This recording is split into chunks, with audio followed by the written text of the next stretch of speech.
Kraftwerk of Kraftwerk, Part 1. This can be found at batshitcave.blogspot.com. Technopop. Kraftwerk was formed in Dusseldorf, Germany by Ralf Hütter and Florian Schneider in 1970. They were initially part of a musical movement occurring in the German underground that came to be labeled by the press somewhat mockingly as krautrock, which is really just another way of saying new original music from Germany. Although I am no expert in the origins of krautrock, it seems to me that what the bands had in common, besides occupying the same general geographic location and time, was their experiments with incorporating noise into music. This encouraged the listener to confront and challenge their own basic beliefs regarding what music actually is, and what differentiates it from noise. Are they ultimately one and the same? In a sense, this krautrock movement took off from the sonic fringes of 60s psychedelic rock, such as the Seeds, the Velvet Underground, the Stooges, and Iron Butterfly, executed with calculated German precision, taken to new levels so as to become something else entirely, something new and original. Kraftwerk's particular identity as we know it today involved the abandoning of traditional instruments for completely electric-based ones. Using various forms of recording, playback devices, keyboards, synthesizers, and drum machines, they mimicked instruments, everyday noises, and even the human voice, combining them into various forms of sound collages, held within strict rhythmic pulses more similar to those found in disco than in progressive rock of the day. Unlike most of their peers, Kraftwerk turned all of this noise into something accessible and even danceable to an international audience, something they would themselves label technopop. In hindsight, Kraftwerk ended up creating music whose influence can now be fairly compared in scale to that of the Beatles on the worldwide level. Hip-hop, new wave, techno, industrial, etc. can trace some of their basic roots to what 1970s Kraftwerk refined in their mysterious Kling Klang studio. Even people who've never heard of them have probably heard them without even realizing it, via samples used by pop artists as varied as Afrika Bambaataa and Coldplay.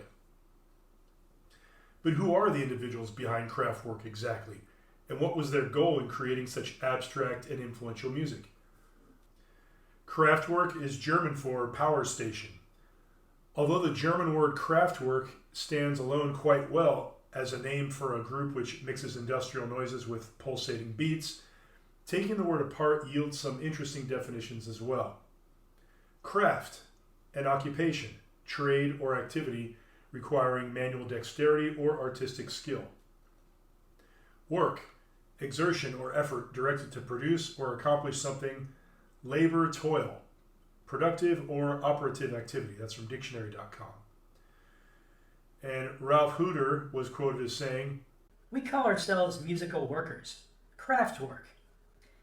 We always thought of ourselves as workers in sound, as studio or musical workers, not musicians or artists, but as musical workers going into the studio to work."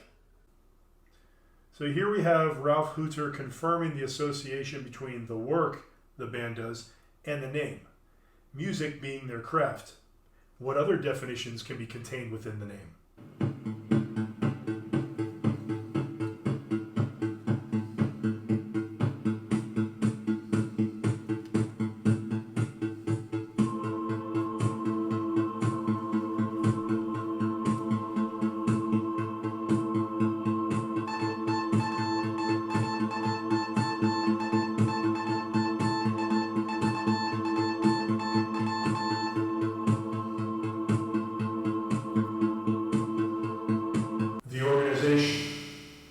They appeared to be the main individuals behind the group up until Florian's exit in 2008.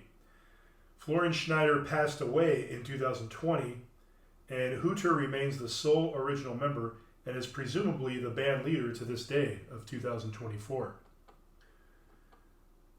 According to Wikipedia, Hütter is a secretive musician who avoids interviews. TheGuardian.com said, "The Kraftwerk co-founder, that's Florian, remained a mystery even after his death. No other band shuns publicity with such dedication. BBC said that in 2009. The pair usually kept a polite but discreet distance from the person they were talking to in a very stilted, rather shy, almost ethereal way. They were more like cultured diplomats or the representatives of a humanitarian organization than musicians. That's according to Wolfgang Flür, who was a former member of Kraftwerk. And another former member, Karl Bartos, said, "Ralph's monologues gave me the impression he was holding imaginary press conferences. His rhetoric had become more mysterious over time. I believe the nature of narrative manipulation is that you not only pretend to others, but at some point also to yourself." And the author of the unofficial Kraftwerk biography said, "It is a well-documented fact that the group never answers correspondence. The detective hunt that ensued was more like trying to penetrate the corridors of a secret society or intensely private business corporation than that of a pop group. People were reluctant to talk to us without first having approval from the group. I can't pretend that I know him," that's Ralph, really. In fact, very few people really know him, I think. That's according to Patrick Codanes. "I couldn't have avoided joining Kraftwerk in 1973, even if they had all been part of a criminal conspiracy. I wouldn't have been frightened away." That's Wolfgang Flür again. The above comments from various band members and friends, associates over the years, seem to suggest that Ralph and Florian, Ralph in particular, are/were perhaps members of some sort of secret organization. Given that we cannot absolutely verify the nature of this secret entity, or even its existence, let's just call it the organization for convenience. I will also use this phrase when I am referring to the presumed think tank or intelligence operation behind the group.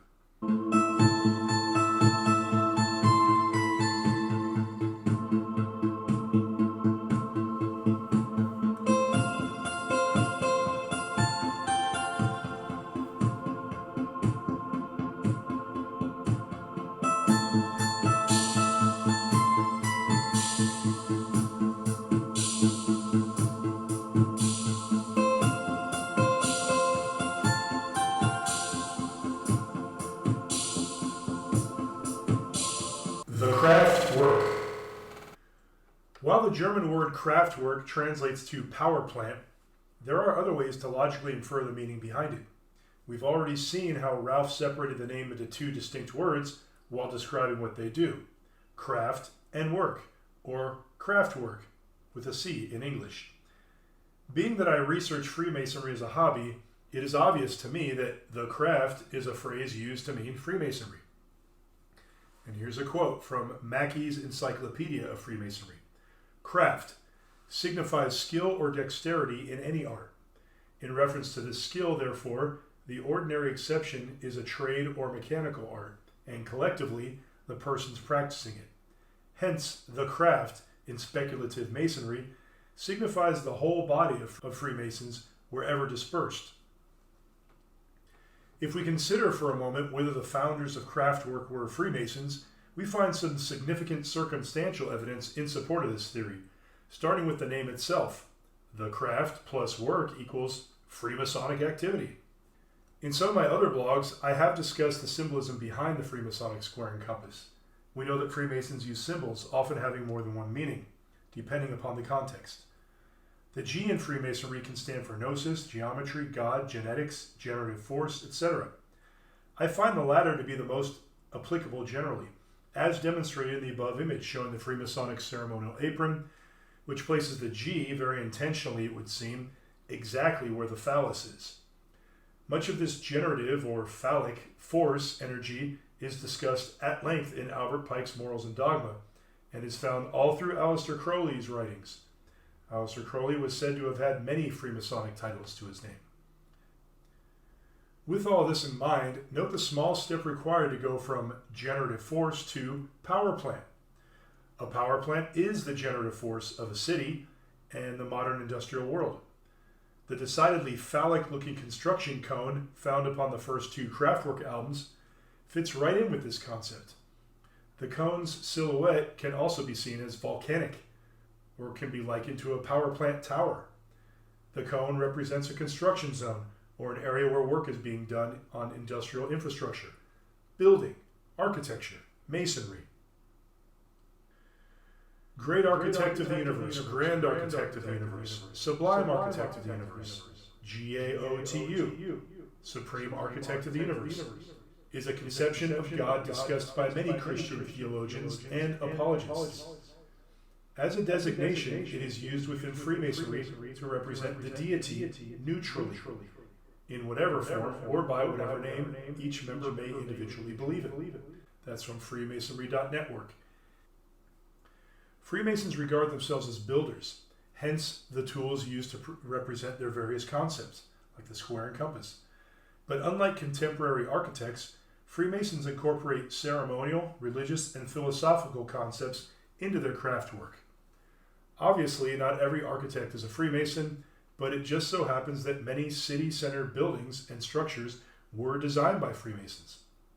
Since we are on the topic, it is noteworthy that members of Kraftwerk's classic lineup had or have strong connections to architecture. Franz, Florian's grandfather, built beautiful, bold, early 20th century churches and helped train his son Paul to become an architect. Like his forefathers, Florian Schneider was an architect, but of sonic cathedrals. That's from faroutmagazine.co.uk. At one point, I did study architecture, and constructing music and live performance comes from the same spirit. That's a quote from Ralph Hooter. The home had been built during La Belle Epoque and had been designed by my great-grandfather, the same architect who had built the famous Berghof Sanatorium, featured in Thomas Mann's novel The Magic Mountain, on Davos. I also spent some time engaged in practical training with an architect. That's Wolfgang Fleur who said that in his book. Berg Hotel Schatzalp is a historic hotel built in the Art Nouveau style and listed cultural property of national significance in Davos, eastern Switzerland. A former high-tech tuberculosis sanatorium, it opened as the Berg Hotel Schatzalp in 1953. The hotel caters for global economic and political leaders during the World Economic Forum annual meetings in the third week of January. At least 3 members of the classic Kraftwerk lineup were trained in architecture, and 2 of them allegedly have a family history in this field going back generations. It is important to note that these relatives of Kraftwerk members were not merely building residential housing. The World Economic Forum, or WEF, is thought to be one of the most, if not the most important known gatherings for the globalist elites. Think Illuminati, New World Order. The fact that Wolfgang Fleur is related to an architect who built the structure this annual meeting occurs within is something I can probably fill an entire blog itself with. I think we can safely assume that members of the classic Kraftwerk lineup were not just ordinary working-class German artists. They are clearly connected by blood to the very tradition of German infrastructure. And yet they chose to build sonic cathedrals rather than apply their craft in a more practical way. But music is an expression of culture, and politics is downstream from culture. So when a band reaches the level of Kraftwerk, in terms of popularity and influence, the music then becomes part of the global cultural infrastructure, and therein lies, I believe, the hidden objective within the organization. The obligation of the first-degree Freemason entered apprentice degree. Binding myself under no less a penalty than that of having my throat cut across, my tongue torn out by its roots, and buried in the rough sands of the sea at low water mark, where the tide ebbs and flows twice in 24 hours, should I ever knowingly or willingly violate this, my solemn oath and obligation as an entered apprentice Mason. So help me God, and keep me steadfast in the due performance of the same. Freemasons will argue that oaths such as the above are either outdated or not to be taken literally, but that is not really of concern here. My point is this: Freemasons have a well-known tradition of taking oaths of secrecy. So if we consider whether members of Kraftwerk are in fact Freemasons, secrecy would come naturally to them. Whether the organization is Freemasonic, illuminist in nature or not, I can't say for sure, but I find it interesting how easy it is to fit Kraftwerk into the New World Order agenda, which I will elaborate more upon in part 2. The myth of the important artist has been overexploited. It doesn't fit anymore with the standards of modern society. Today, mass production rules. Everyone is a star. And Ralph Hooter said that in 1978.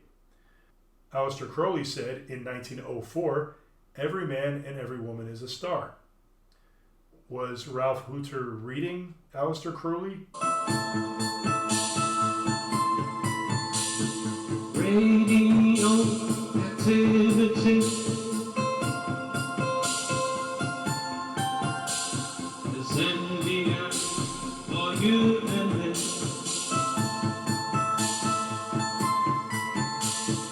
Radio activity is covered by Madame Katie. What they say. I don't like to go on and on about my own theories and assumptions for too long without allowing the group to speak for themselves. Using their own words as a guide, we can theoretically shed more light upon the organization and its mysterious objectives. The music of Kraftwerk didn't actually emerge spontaneously through emotional group sessions like that of normal bands. Instead, it tended to be created via a procedure one might find in a research laboratory or on a musical research program, as if an academic professor was making up a new musical format for the needy of the world. That's Wolfgang Fleur. Wolfgang goes on to say, "With Kraftwerk, we went through a hard time as pioneers, protagonists, and propagandists. But in the end, our obstinacy paid off, and other bands became increasingly enthusiastic about synthesizers, putting their guitars to one side and developing the individual sounds of electropop. Their music is the theme tune to Kennzeichen die Programm. There was a lot of talk among musicians about Kraftwerk's expensive sound system, so I was aware they seemed to have plenty of money." That's what Karl Bartos said before he joined the band, and he joined them pretty early. "I couldn't get my head around why we were constantly investing in extremely high-end technology. The more capital went into allegedly optimizing the means of production, the less music came out at the other end." Karl Bartos is referring to the time in the 80s where the band was becoming stagnant and he was getting frustrated. The essence of Kraftwerk is not so much the musicians, rather our friends who are from other fields like doctors, computer technologists, psychologists, writers, and painters. That's Florian Schneider's quote. Ralph was like the unappointed leader. He was the spokesman. Commercially or financially, Ralph and Florian were leading. That was a Kraftwerk longtime collaborator, Emil Schult. We make everything alone. We have our own music publishing house, we produce ourselves, and 2 months ago we got our own record company, said Ralph Hooter in 1975.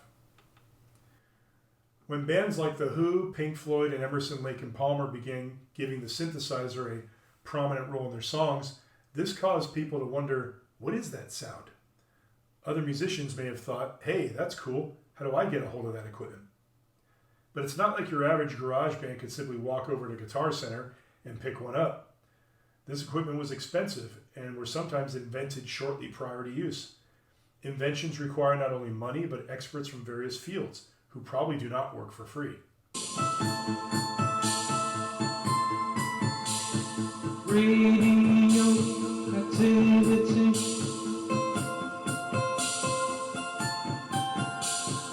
tuning to the melody. Radio activity is in the air for you and me. Kraftwerk clearly had funding and a think tank behind them very early on, seemingly with the objective of promoting the use of electronic equipment in music and to modernize the musical cultural propaganda machine for new generations. This seemed to have taken a leap forward with the release of their 1975 album and debut with EMI, Radioactivity.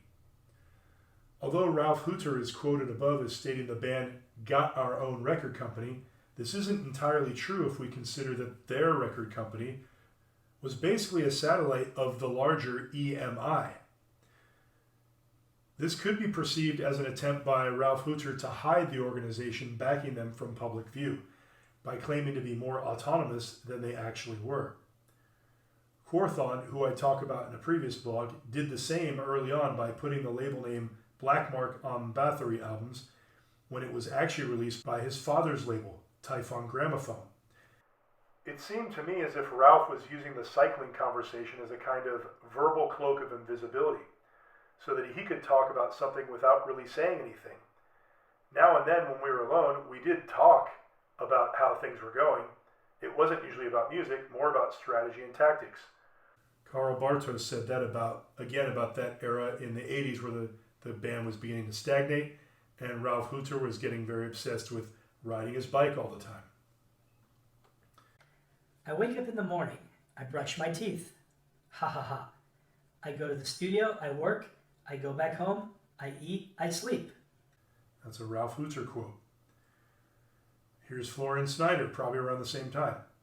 I wake up in the morning, then I brush my teeth. Ha ha ha. First, I read the newspaper, I go to the coffee house for breakfast, I do the daily things which people have to do. I live my life like a railway, doing exactly the same thing every day. That's a Ralph Hooter quote, according to Karl Bartos in his book. We played concerts here and there at universities, parties, or happenings. We traveled around in a Volkswagen van, living at various friends' houses in other cities. It was not a big organization like it is today. We were very lucky. At the time, there were electronic music concerts, happenings, the Fluxus group, etc. We were engaged in the artistic world, galleries, universities, etc. And another Ralph Hooter quote. The idea was to make contemporary electronic music. We didn't really have a strategy. We rushed into making industrial music, abandoning all other activities from before, our education, our classical background. It was a total rupture for us. Neither then nor now do we think about the future, or about some strategy. Why would we think about the future? Florian Schneider quote. We have invested in our machines. We have enough money to live. That's it. We don't do cola adverts. Even if we might have been flattered by such proposals, we never accepted. What I get from the above are attempts by Ralph and Florian to understate the contrived nature of their group's origins. Oh, we were just lucky that there happened to be an electronic scene going on and we were just kind of there going along with it. Also, statements like, it was not a big organization like it is today, remind me quite a bit of statements made by Quorthon to the press. Again, see my blogs on the band Bathory, where he often tried to downplay Bathory's contrived nature. These types of statements are a sort of, oh, don't look there, it's not very important anyway, type of game. Or, oh no, we didn't have a strategy at all. It all just emerged in a completely organic way. It's not like we look into the future to plan stuff or anything. Every day we hear about huge trillion-dollar deficits, yet our governments always seem to have billions and billions of dollars to spend on wars, nonsense social programs that tend to accomplish the opposite of what they state up front, and wasteful environmental measures often designed to funnel money into certain people's pockets and drain it from others. Point being, if the organization behind Kraftwerk is/was connected to some sort of deep state black ops entity, there was likely never a funding issue. So when Florian seems to admirably profess his dedication to art over profit, the truth is he probably was never lacking for funds in his life. In other words, he never needed Coca-Cola's money because he already had plenty. The interesting thing is that both of them came from families of upper middle class. Sometimes I get the feeling that they were intellectuals from the high bourgeoisie who wanted to discover another world. That's according to Paul Alessandrini, a friend of the group and journalist. Both came from wealthy families. Hooter's father was a well-off salesperson, and Schneider's father, Paul Schneider Esselben, was one of the most famous architects in post-war West Germany. That's according to Perty Gronholm, a friend or associate of the band. The culture of Central Europe was cut off in the 30s, and many of the intellectuals went to the USA or France, or they were eliminated. We are picking it up again where it left off, continuing this culture of the 30s, and we are doing this spiritually. We want the whole world to know we are from Germany, because the German mentality, which is more advanced, will always be part of our behavior. When Ralf Hütter speaks of Kraftwerk's objectives, he uses the word we a lot. We think he means the band, the members of Kraftwerk, but I suspect he is referring to the organization, the think tank he is the public face of, which only masquerades as an eccentric artist.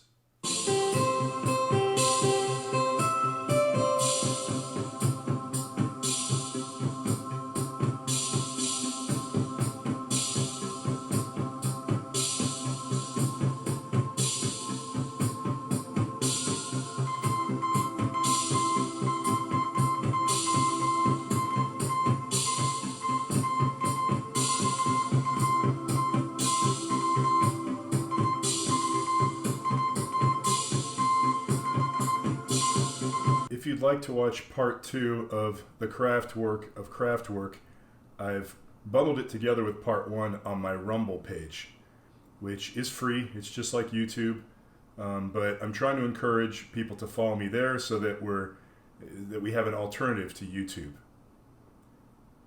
So go there. I'm Joe Gilmore without the E, and I will put the link directly to this complete version of the video in the description below.